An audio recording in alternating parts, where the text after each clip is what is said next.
His new film, Begging for Billionaires, Limelight Cinema Group presents The Attack on Private Property Rights in America.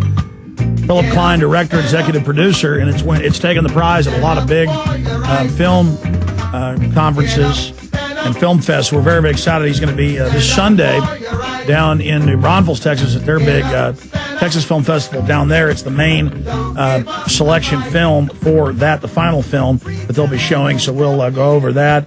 It's won awards in Australia as well. Okay, Mr. Klein, you know, there's so many points when you and I get in a room together because there's so many facets and areas and so much corruption to go over. I interrupted you earlier, then I want to play this clip coming up. Get into H&R Block, just what they did alone. Just like New London, Connecticut, it was a drug company, wanted all this land, 20 times the land they needed for a headquarters, and then really they were just going into real estate, so they just had the city just take their land. The Supreme Court said, yeah, you can just take it, and you can give political contributions to politicians as bribes. Bribes are now legal to do this. I mean, this is the mafia taking over America. So show folks that photo of the H&R Block headquarters. The H&R Block headquarters.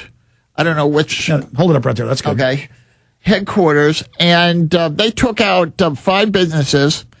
And not only did they got the land and to build this big building, but they also got all the furnishings paid for by the city. The computers, the desk, everything paid for by the city. So now they don't just get no taxes like a lot of cities and counties do. Now everything's paid for. Yeah. Maybe they can say citizens are slaves and we've got to cut their lawns with scissors, And then funny, it was a couple years afterwards, the company got in financial trouble and they threw out the CEO of H&R Block. It was a hostile takeover, if you remember, on that. And one of our writers and moderators had, I believe he said H&R Block was at Century 21, in his house to sell it. And then he gets a SWAT team raid. They said he had a meth lab. There was nothing even in the house.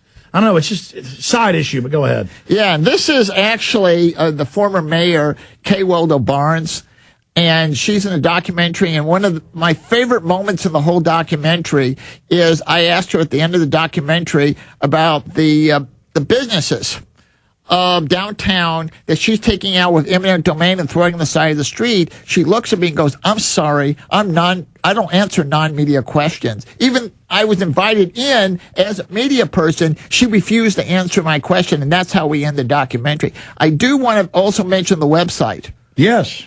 Which is www.beggingforbillionaires.com. And you also see our trailer on there, a lot of information, articles, and G. Gordon Liddy we did in the beginning of May, and I think you'll get a lot more information from the website. This is going on all over the country, and I was saying earlier. Are you kidding? They're using phony environmentalists where we've got property in East Texas to try to steal everybody's land.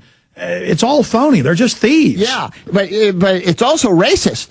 Richmond Heights, which is the original first black community in St. Louis. It was built for people who were working in the brick factory that was there. Richmond Heights has a lot of shopping centers, and Joanne Bailey basically says we don't need any more shopping centers. They're taking out 3 blocks of this black community because she says, in her own words, they don't want us here.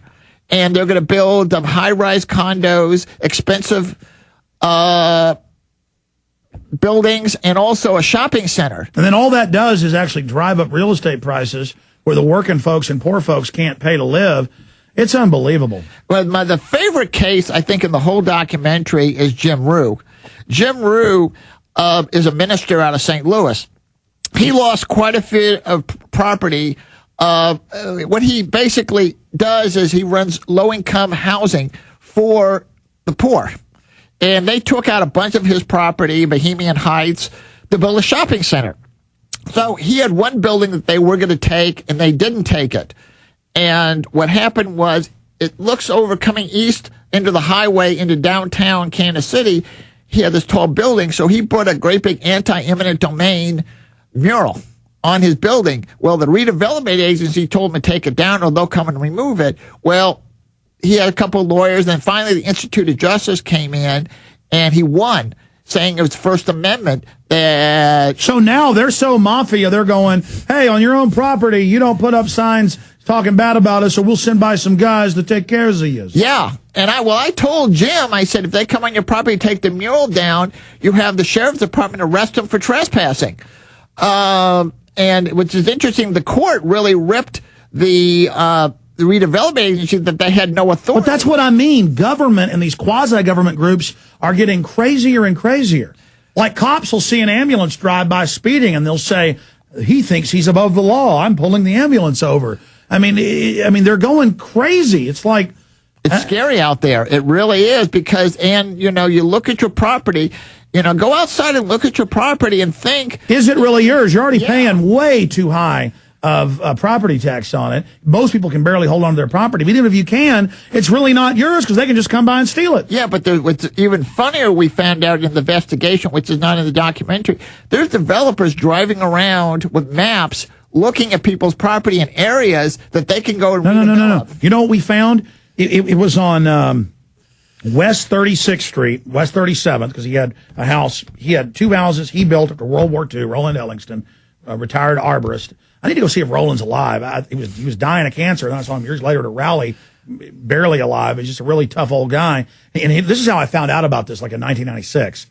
And I go out there, and I noticed the same pattern. He had two houses he built, nice houses, but there were like Mercedes and yuppies and, 3-4 bedroom little houses, but nice, that were built in the 20s and 30s and stuff, 40s, that were going for $600,000, $700,000 back then. That was high for Austin. Must be millions now. And the realtors would come and try to buy it, some of his neighbors, and he wouldn't sell. And so then it was the 3-inch grass fines, and it was the cops coming and arresting him. Yeah. So I guess it's these parasitic realtors. Yeah. And yeah, they're part of it. And which is interesting is getting back to H&R Block. It's not just H&R Block. It's a lot of Fortune 500 companies. Walmart is probably one of the worst abusers of eminent domain. Target. I mean, I could name... Well, Target's really a CIA, NSA front. Did you know their big business is security? Like the cameras and grids and biometrics you see? No. Target is the leader in that. In fact, let's put that on screen. Google Target's security business. And then you'll see a bunch of headlines on that. Yeah, no, Wow. IBM's a government front. Microsoft's a government front. This is really on record, just people don't know it. Wow. Yeah, Target's really wicked. So tell us about Target. Well, yeah, they've gone in and they've taken out homes and businesses and to build a Target or a shopping center, which Target will be in.